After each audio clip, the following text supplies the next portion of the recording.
I've got 5 items to tell you about.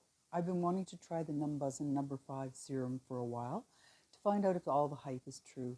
Because I've just gotten it, I can't speak to the efficacy of the product yet, but I can say I like the texture, the slip, and the glow. It dries to a nice glow, as you can see from one of the pictures that I've included. I'm hoping it'll help brighten some of the darker spots. The ordinary GF 15% serum is a repeat. It's my second bottle, and I think it's a long haul product which will prove out over time. I haven't experienced anything negative. The ordinary multi-peptide serum has been a staple in my routine for about 2 years, and I love it. It's part of my morning routine, and I really believe it's a large factor in keeping the area around my eyes smooth and bright. Now, the last 2 items from my haul this week are makeup rather than skincare. The mascara is from Benefit, which is a brand I love for mascara, but FanFest is new line, so I've tried it out for the first time, and so far so good. The last item is a truly new to me product, Live Tinted Creamy Liquid Blush.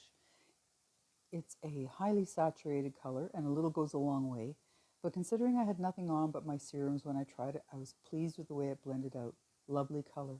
Why not try some of these products for yourself?